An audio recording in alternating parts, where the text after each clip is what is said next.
Χαίρετε κυρίες και κύριοι, στο μικρόφωνο του κόσμου είναι η Εύη Κωνσταντέλου. Σχεδόν 2 μήνες από τη συνάντηση κορυφής στο περιθώριο της Συνόδου του ΝΑΤΟ στη Λιθουανία, ο Κυριάκος Μητσοτάκης και Ρετζέπ Ταγιπ Ερντογάν θα βρεθούν και πάλι ενώπιο. Ο χρόνος για το τετατέτ των 2 ηγετών αυτή τη φορά στη Νέα Υόρκη, όπου διεξάγεται η Γενική Συνέλευση του Οργανισμού Ηνωμένων Εθνών, μετράει αντίστροφα.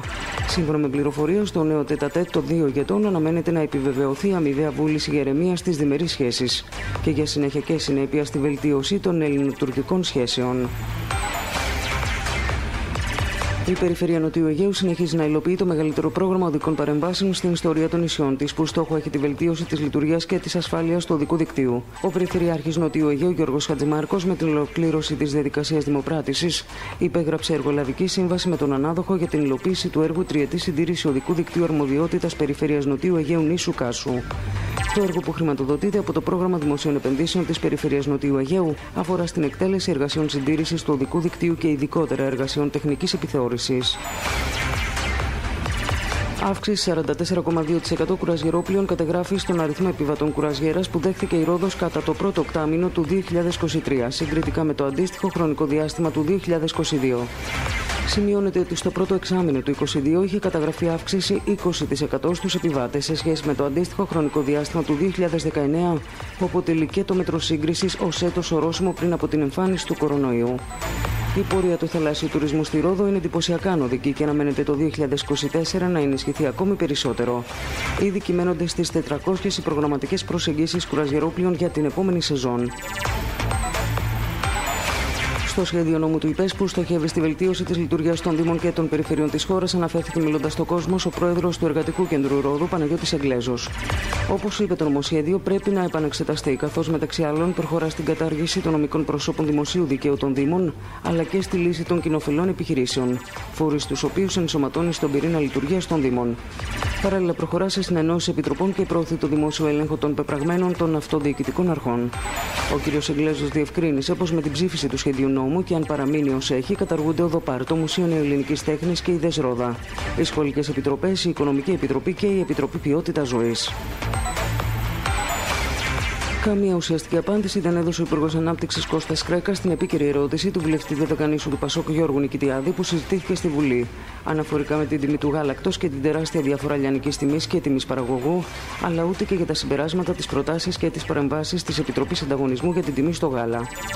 Μιλώντας στον κόσμο, ο κ. Νικητιάδης ανέφερε πως η κυβέρνηση μέσω του αρμόδιου Υπουργού Ανάπτυξης, αντί να απαντήσει γιατί η τιμή του γάλακτος είναι η δεύτερη μεγαλύτερη στην Ευρώπη, κρύφτηκε πίσω από αόριστες αναφορές για νέους αυστηρούς ελέγχους στην αγορά για ισχροκέρδεια και με άστοχες αναφορές στα διάφορα ΠΑΣ.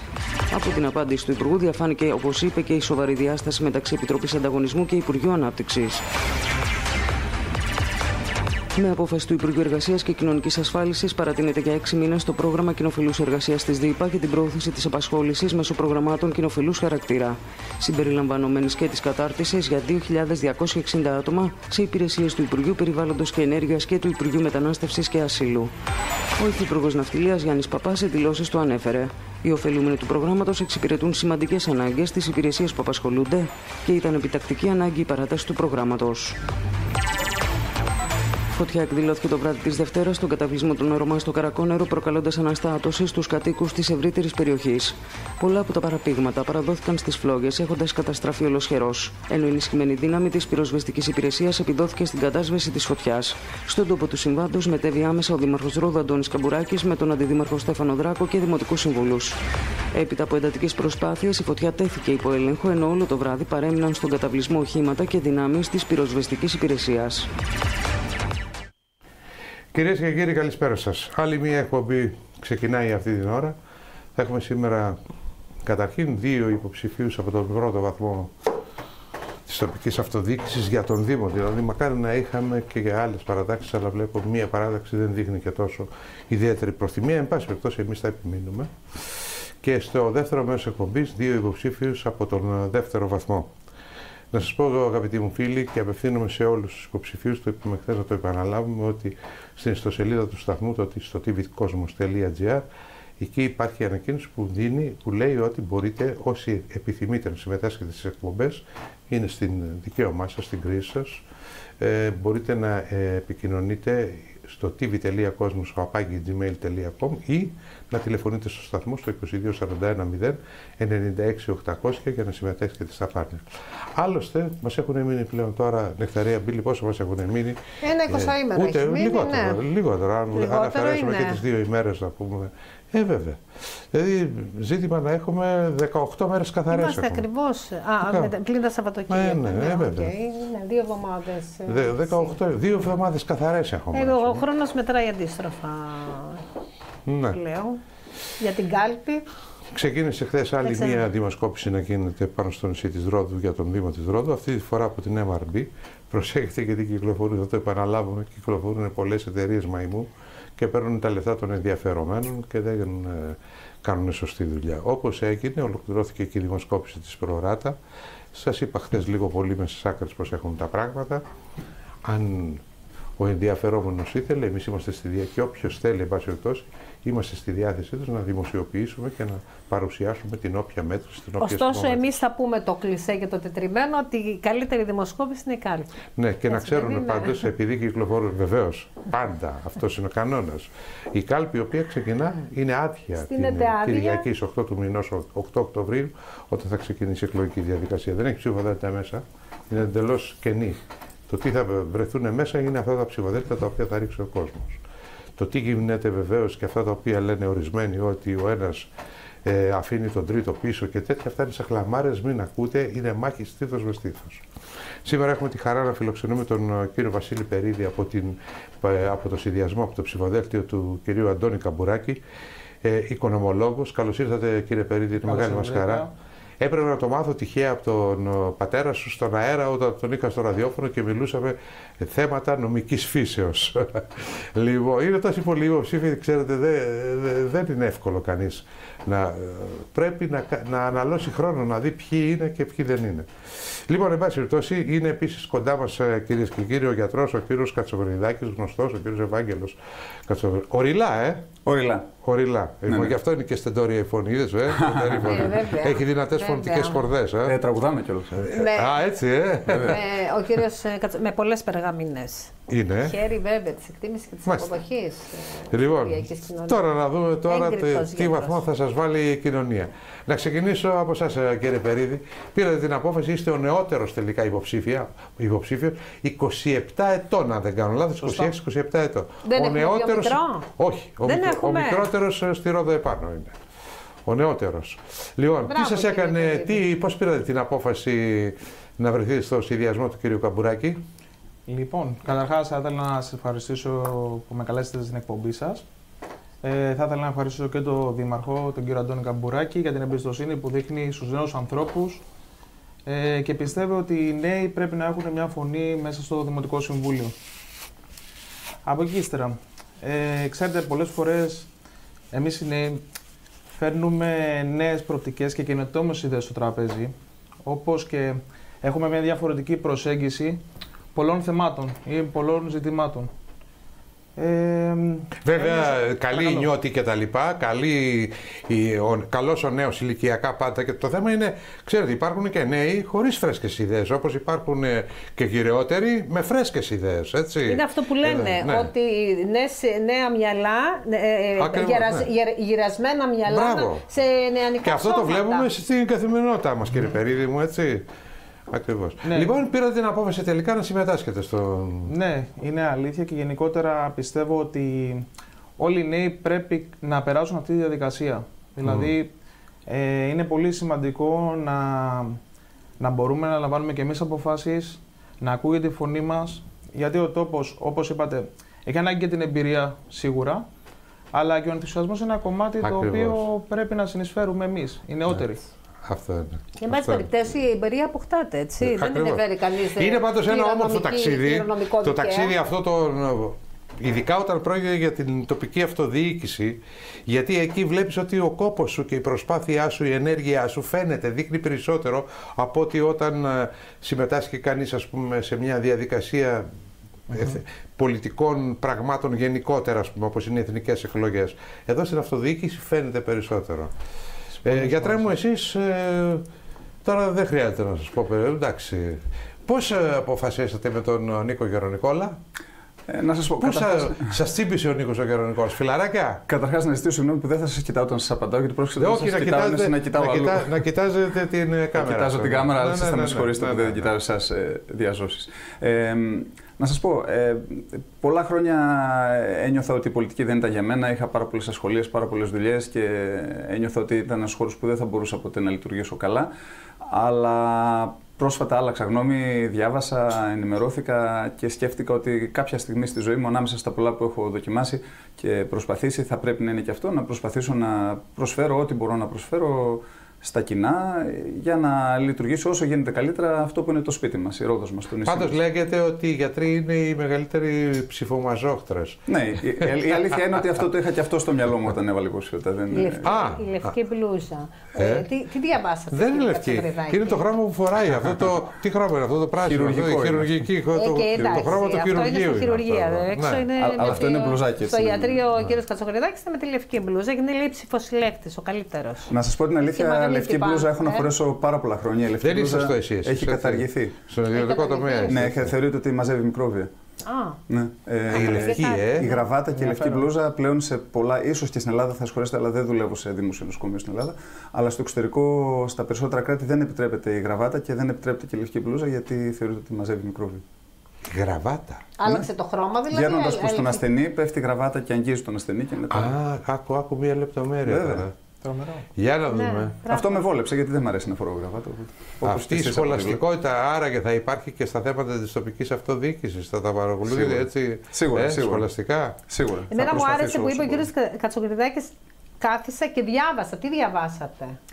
Διάβασα φιλοσοφία, ψυχολογία, διάβασα λίγο για πολιτική, διάβασα άρθρα. Τι και να είστε υποψήφιος? Μου αρέσει να διαβάζω. Παροτρύνει η φιλοσοφία όταν διαβάζει, παροτρύνει τον άνθρωπο στα κοινά και μου άρεσε και η τοποθέτηση του κυρίου Περίδη που είναι νέο παιδί και λέει να συμμετέχουμε. Ακριβώς, το όραμα, το μέλλον της κοινωνίας είστε εσείς, κύριε Αγαπητέ μου Βασίλη, ο Βασίλης Περίδης, ο πατέρας, πώς γίνεται τώρα, πατέρας και γιος, γιατί ενδεχομένως κάποιοι να διαρωτώνται, πώς γίνεται αυτό τώρα? Συγγνώμη που αναφέρομαι στον πατέρα σου, αλλά εντάξει, πρόεδρος του Γεωργικού Συλλόγου είναι ο άνθρωπος, έτσι, γνωστός σε όλους. Εντάξει. Είναι ο πατέρας της μητέρας μου. Βασίλης και αυτό. Ήταν Βασίλης και Βασίλης, οπότε, άρα λοιπόν. Κλείνομες, είμαι ο Βασίλης. Οπότε Βασίλης Περίδης του Βασιλείου, έτσι. Ακριβώς. Έτσι πάει. Βέβαια, πώς θα πάει. Το πατρόνιμο. Ο νεότερος. Του Βασίλη. Ή Βασίλειος Περίδης ο Β. Πάρα πολύ, ναι, από το πάρει στην Ναι, εντάξει. Συνηθίζεται όμως. Ναι. Εσύ η ανασχόλησή σου, κύριε Περίδη? Εγώ τελείωσα οργάνωση και διοίκηση στο Πανεπιστήμιο Πειραιώς. Έλα, συνάδελφε. Στο Πειραιώς τέλειωσα και εγώ. Μπράβο. Το οικονομικό ή το επιχειρήσεων? Οργάνωση και διοίκηση επιχειρήσεων. Το επιχειρήσεων. Στατιστική έκανες? Έκανα, πώς. Αλίμονο. Ήταν η αδυναμία μου. Από τα αγαπημένα μου μαθήματα και εμένα επίσης. Έτσι, μπράβο. Εννοείται. Στη συνέχεια, επειδή και ο θείος μου ασχολείται με τα προγράμματα ΕΣΠΑ και είναι σύμβουλος επιχειρήσεων. Μάλιστα. Δούλεψα μαζί με τον θείο μου, τον Μανώλη τον Περίτη. Έφτιαξα μια δικιά μου επιχείρηση με νοικιαζόμενα δωμάτια. Έχεις και νοικιαζόμενα δωμάτια? Ναι, δηλαδή εγώ ασχοληθήκα και με τον τουρισμό. Γνωρίζω. Όταν λέμε νοικιαζόμενα δωμάτια, Airbnb αυτό εδώ? Airbnb κυρίως, ναι, και για φοιτητές το χειμώνα. Μάλιστα. Πώς πήγε φέτος η σεζόν ή μάλλον πώς πάει, γιατί καλοκαίρι έχουμε ακόμα? Εγώ θα έλεγα ότι ήταν μια σε λογικά πλαίσια σεζόν. Δηλαδή κάτι το οποίο, εντάξει, η Ρόδος γενικότερα είναι ένα πολύ μεγάλο τουριστικό brand, το οποίο πρέπει να το εκτιμήσουμε και οι ίδιοι οι πολίτες. Οφείλω να πω ότι ήταν μια καλή τουριστική σεζόν, δεν μπορώ να πω ότι το αντίθετο. Είχαμε ένα διάλειμμα, εντάξει, λόγω των πυρκαγιών, αλλά... Μας έτυχε σε αυτή η στραβή. Ναι, μας έτυχε αυτό το οποίο... Ευτυχώς όμως το ξεπεράσαμε γρήγορα και δεν κρινήσαμε και απώλειες ανθρώπινες, έτσι. Βέβαια η ζημιά είναι μεγάλη, τέλος πάντων. Θα τα καταφέρουμε. Μάλιστα, θα καταφέρουμε. Γιατρέ μου, εσείς? Τι θα θέλετε να σας πω? Επάνω σε αυτά τα οποία συζητάμε, παρακολουθείτε τα της τουριστικής. Είναι το οξυγόνο μας. Ναι, είναι αλήθεια. Εγώ είχα μια άλλη ερώτηση. Γιατί επέλεξε ο κύριος Κατσοκριδάκης τον κύριο Γερονικόλα? Αυτό πάντα το αφήνω στο τέλος εγώ. Την καλή ερώτηση. Ας ξεκινήσουμε από εκεί. Είναι καλή ερώτηση αυτή. Τότε λοιπόν να τους βάλουμε να έχουμε και ένα ευγενικό συγκρουσιακό καθεστώς, ας πούμε, πολιτισμένο. Ελάτε. Να σας πω, αισθάνθηκα ότι οι άνθρωποι με τους οποίους εγώ μπήκα στην παράταξη προς το τέλος της, μάλιστα εγώ ίδιος πήρα τηλέφωνο, δεν με πήρε κανείς τηλέφωνο να το ζητήσει, εγώ ίδιος πήρα τηλέφωνο τον Νίκο τον Γερονικόλα και του ζήτησα να βοηθήσω όπως μπορώ, μάλιστα δεν είχα υπόψη μου ότι υπήρχε άλλος τρόπος εκτός να μπω δημοτικό σύμβουλο. Είστε φίλοι με τον Νίκο? Τώρα είμαστε, ναι. Μάλιστα, λοιπόν. Όταν τον πήρα τηλέφωνο δεν τον γνώριζα καθόλου, αλλά είχα ακούσει για εκείνον. Είχα ακούσει από μέλη της παράταξής του. Είχα φίλους που τον ξέρουν πολύ καλά και μου είπαν ότι είναι ένας άνθρωπος ο οποίος θα μπορούσε να προσφέρει, ότι έχει τα απαραίτητα που χρειάζεται ένας άνθρωπος, ότι έχει την κατάλληλη εκπαίδευση, έχει τις κατάλληλες προθέσεις, ότι είναι απόλυτα τίμιος, ειλικρινής άνθρωπος, ευπροσίγουρος, αδιαθέσιμος, συνεννοήσιμος, εργατικός. Όλα αυτά τα προσόντα που μου είπαν, θεώρησα ότι θα ήταν πολύ καλά για ένα δήμαρχο και είπα αυτόν τον άνθρωπο πρέπει να τον βοηθήσω. Θέλω να τον βοηθήσω. Αν θέλω να βοηθήσω τον τόπο μου, δεν σας βοήθευσε, ξέρω εγώ, δεν σας βοήθευσαν τα προσόντα του κύριου Κολιάδη, του κύριου Καμπουράκη, διαλέξτε του κύριου Γερνικόλα. Να σας πω, δεν θα χρησιμοποιούσα τη λέξη γοήτευσε, γιατί θα ήταν. Τώρα φτάσει να πάρεις τηλέφωνο γοητευμένος τηλέφωνο και του λες είμαι στη διάθεσή σου. Θα έλεγα ότι μου τέριαξε πάρα πολύ και πολλά από τα πράγματα που παρατηρώ και σε άλλους ανθρώπους που δεν είναι στην πολιτική ή είναι στην πολιτική σε άλλους χώρους μου ταιριάζουν, απλά μου φάνηκε ότι αυτός ο χώρος και αυτός ο άνθρωπος έχει το πακέτο μου. Τι είναι αυτό που το κίνητρο που σας όθησε να λέτε πήρατε μόνο σας τηλέφωνο, διαφορετήκατε από μόνο σας, ποιο είναι το κίνητρο, που θέλετε να προσφέρετε, εν πάση περιπτώσει? Το κίνητρο σαφέστατα είναι η προσφορά προς τον τόπο, έτσι, η αγάπη για τον τόπο και η προσφορά. Άρα, πού βλέπετε έτσι, την τροτότητα, το περαιτέρω βελτίωσης και θέλετε να σας πω, όλοι το ξέρουμε, έχει ευκαιρίες βελτίωσης παντού, σε κάθε τομέα, σε κάθε πόλη, σε κάθε δήμο υπάρχει πολύ μεγάλο περιθώριο βελτίωσης. Ο δικός μας δεν είναι ένας δήμος εξαίρεση, δεν είναι ένας δήμος ο οποίος είναι τέλειος και δεν θα μπορούσε να είναι. Και έτσι υπάρχει πάντα περιθώριο βελτίωσης στα όλα, σε κτίρια, στη δασοπροστασία, σε οτιδήποτε, στα πεζοδρόμια. Κύριε Περίδη, τι σας έκανε τελικά εσείς να επιλέξετε τον κύριο Καμπουράκη, γιατί ήδη άρχισαν τώρα, όπως καταλαβαίνετε, οι αιχμές από τον συνάδελφό σας. Προφανώς η ανάγκη να πάρει τηλέφωνο τον κύριο Γερονικόλα είναι τα στραβά και τα ανάποδα τα οποία. Σας διακόψω και εγώ να πω ότι δεν ήταν αιχμές, αλλά δεν πειράζει. Ορίστε. Δεν ήταν αιχμές, ήταν η απάντησή μου. Ναι, ήταν η απάντηση. Ναι. Δεν το είπα σαν επειδή δεν σας άφησα να ολοκληρώσετε. Δεν πειράζει. Είμαι προετοιμασμένος. Ελάτε κύριε Περίδη.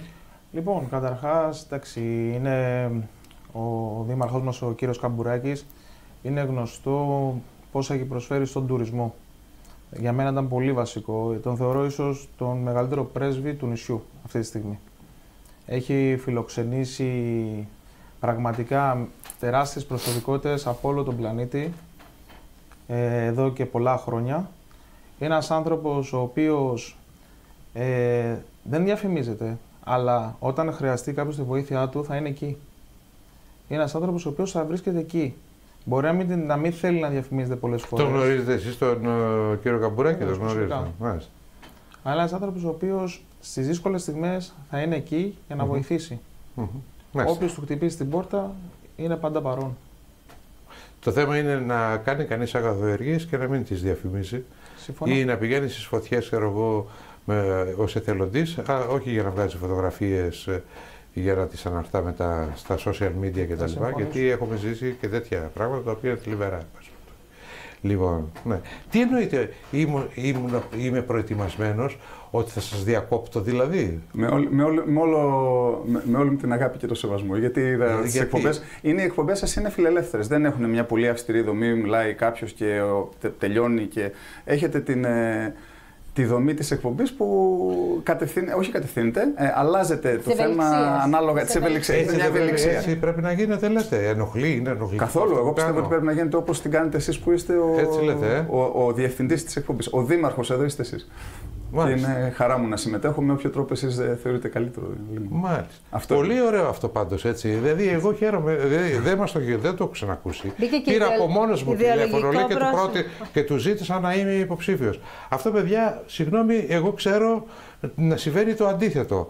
Να σε παίρνει τηλέφωνο ο υποψήφιος, ο ενδιαφερόμενος δήμαρχος και να σε παρακαλεί, ειδικά στη Ρόδο, επαναλαμβάνω, ειδικά στη Ρόδο, που χρειάζεται ένας τεράστιος αριθμός υποψηφίων. Για σταθείτε, ρε παιδιά. Έχετε σκεφτεί, κυρίες και κύριοι, τι σημαίνει 500 υποψηφοί? Το έχουμε διανοηθεί. Και αυτό είναι κατόρθωμα το ότι, ας πάμε τώρα στον κύριο Γερονικόλα λόγου χάρη, που κατάφερε να συγκεντρώσει ένα ψηφοδέλτιο των 342-43. Είναι κατόρθωμα. Και μάλιστα, όπως μας είπε εδώ όταν τον είχαμε τον κύριο Γερονικόλα, μου λέει θα μπορούσε να είχα παραπάνω, αλλά ξέρεις ήθελα να έλαβα υπόψη μου περισσότερο τα ποιοτικά χαρακτηριστικά που πρέπει να έχει ένα ψηφοδέλτιο και γι' αυτό. Το ίδιο βεβαίως είπε και ο κύριος Καμπουράκης, γιατί ο κύριος Καμπουράκης είχε 560 τόσες υπογραφές, κύριε Περίδη, και αναγκαστήκατε να αφήσετε έξω κάπου 70 άτομα. Δηλαδή άτομα και μάλιστα βαριά χαρτιά. Πρώην δήμαρχος Αλέκος Παπουράς, για να καταλάβουμε τώρα γιατί μιλάμε, ο άνθρωπος δεν χώραγε γιατί μέσα στο ψηφοδέλτιο εκεί του Αρχαγγέλου, καταλάβατε τώρα, υπήρχε πλειάδα υποψηφιότητων. Και έδειξε κατανόηση ο Παπουράς και είπε: «Οκ, εγώ μένω απ' έξω», ας πούμε. Θέλω να πω δηλαδή είναι μεγάλο κατόρθωμα αυτό το πράγμα. Και είναι πολύ δύσκολο. Και ξαφνικά εκεί που κάθεσαι να χτυπά το τηλέφωνο σου και να είναι, ξέρω εγώ, ο Ριλά, ο γιατρός, ο Κατσοκριδάκης και να σου λέει: Νίκο, παρόν. Κάτσε ρε φίλε να πούμε. Πόσο κόσμο βλέπει ο Κατσοκριδάκης καθημερινά να πούμε αυτό, περνάει από το γιατρείο του.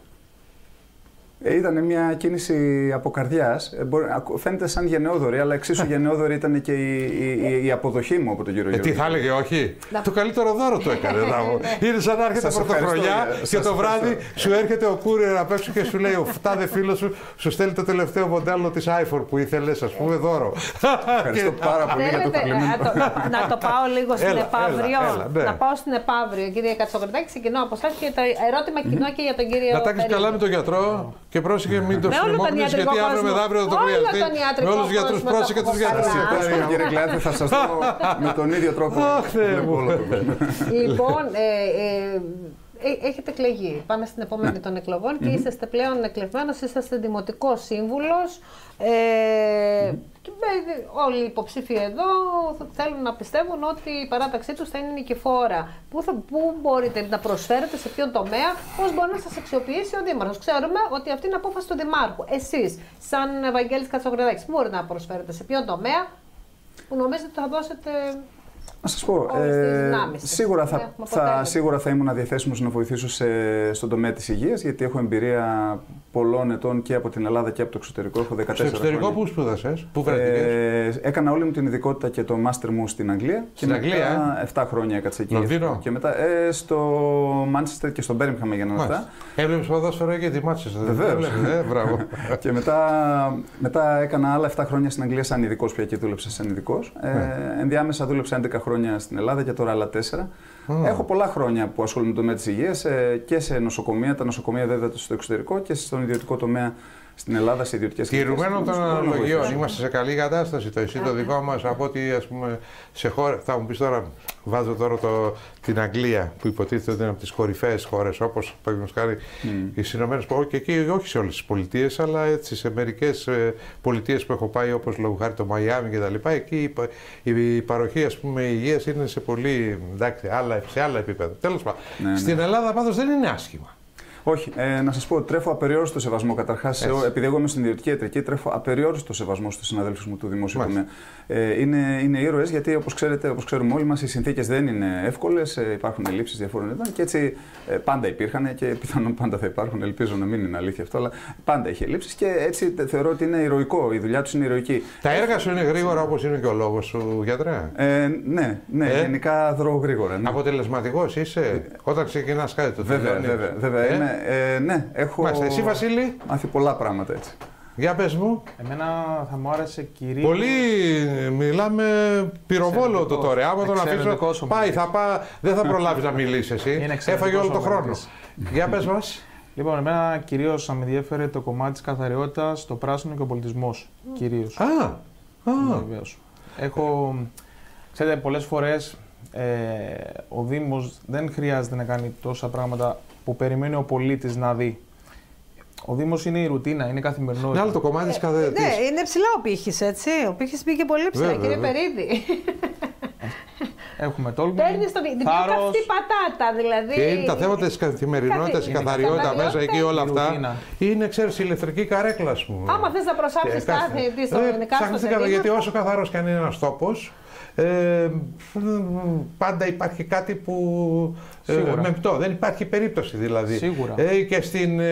Πώς τη λένε, στη Σιγκαπούρη που υποτίθεται θεωρείται η πιο καθαρή χώρα του κόσμου. Ρε παιδιά, έψαξα και βρήκα σκουπίδι σε δρόμο της Σιγκαπούρης. Αλήθεια. Ξέρεις τι λένε. Λένε στη Σιγκαπούρη, λένε δεν υπάρχει περίπτωση, ας πούμε. Ναι. Και εκεί απαγορεύεται τη τσίχλα, το ξέρεις, Νεκταρία. Το ξέρω, έχω πάει. Απαγορεύεται. Είναι νόμος. Απαγορεύεται η τσίχλα. Οι δρόμοι είναι τέτοιοι που να σου πέσει. Ναι, αν συμμαγκώσουν με τσίχλα να πούμε, έχει πρόστιμο να πούμε.